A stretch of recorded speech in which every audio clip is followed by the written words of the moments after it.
Well, here we are at Government House. We're about to meet the Governor, Daivd Hurley, and his wife, Linda Hurley. Little Grandma. Hello. Hey, Hello. How lovely to see you, Your Excellency. Thank you so much for letting me come again. And you must be very busy. Well, we're getting to that stage at the moment, into the transitioning out. Yeah. You're packing up yet? It's thinking about it. Yes. Thinking about it is tiring a little. Well, it is, isn't it? You've been here 5 years, right? Almost 5 years, Yeah. yes. We've lived here longer than anywhere else. Right. In the same house. This is our 26th home, I think. Yeah. That is an impressive tally. So I imagine you would have welcomed many important people here. Royalty from different countries, Yes. Norway, Netherlands. But we also have quite a lot of community organisations. Yeah. So this morning, example, we had staff and residents from the women's community shelters. You know, as Christians, you do think of this as pastoral work in some respects, don't you? Well, it is. It's reaching out to the community, one of our locals. Yeah. We want people to feel special when they come here. And we meet so many amazing people. They're not famous, but they have a story to tell.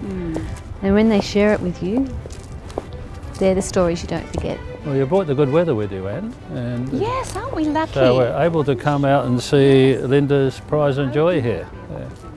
So tell me the story of this. How did this come about?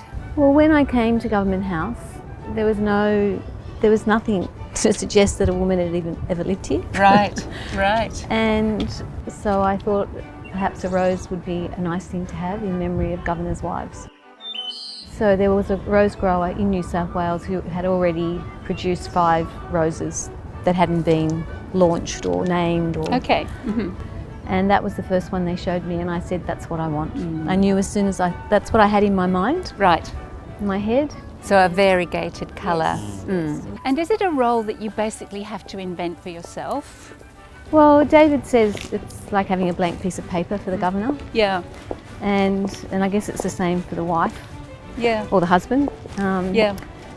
And you try to pursue your passions. Yeah. And there are so many organisations, so you're supportive and love them all, but you also get a chance to highlight things that are special to you. Like to me, the environment is very important, Right. and singing is very important. So I've tried to encourage people to sing for the intrinsic joy of singing. Because sometimes we sing Sound of Music songs around here. Fantastic. Is there anything about this house or this role that you will miss? This house, yes, I will miss this house. So I'm trying to take as many photographs of all the little nooks and crannies as I can to help me remember. Would you allow us to go up and have a look, or is that too At private? the view. Yeah. Good.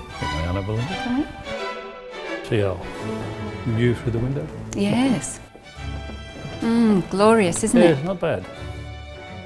Oh, yes. I think you'll miss this. Yeah. So that part of the garden is open, that's why there's people down Oh, there. okay. Lovely. And then on Friday, Saturday and Sunday, all this part's open. Ah, So we're the only government house that's open to the public, like weekly. right. I was going to ask you, what do you feel that God has taught you over these last 4.5 years? Well, he's taught me I couldn't do it without him. And I think when I'm talking to young people about leadership, the servant leadership model is absolutely a very important message, because the issues we have in our society need that sort of sacrificial leadership to help us get through. It can't be about ego, it can't be about self. And if I didn't know that beforehand, which I'm sure I did in one sense, but this just reinforces it. Yeah. And now you're going to be doing this on a grander scale. Did you have any hesitation when you were offered the Governor General role? Yes. I did question God about that. I'm not quite sure why he put us here, yes. and now the next place. No, it was a real surprise for us. And Shock. Had you been planning to sort of take the foot off the accelerator Yeah, well, a little bit? We were moving Sailing back, into the sunset. sort of into semi-retirement, Yeah. and thinking about, okay, what does that mean? Because one of the, I wouldn't say it's a disadvantage of this appointment, but one of the things you can't do is invest in your friends as much as you would like, because the job must come first. So we were looking forward to that in the next phase of life. So that will go on hold for a bit longer. I was looking forward to my own doorbell. Right. And people would come and ring it, and I'd open the door and say, "Hello, come in." And my own letterbox. Yeah. So no one else saw my mail. Yes. A more private life. Just little things like that. Yeah. Yeah. So these are all photographs of what the house used to be like. So the room we were just seated in this is it in 1903. So when the Prime Minister asked me, I said to Linda, well, the night before he came, we got a phone call to say he wanted to have a meeting the next morning, early the next morning. And I went upstairs to Linda and I said, I think you and I might have a decision to make. And then I said, why? And he said, well, the Prime Minister's coming tomorrow. I said, what does he want? And then we spoke about it and prayed about it and said, all right, we'll do this. The most special part of this job is the community engagement.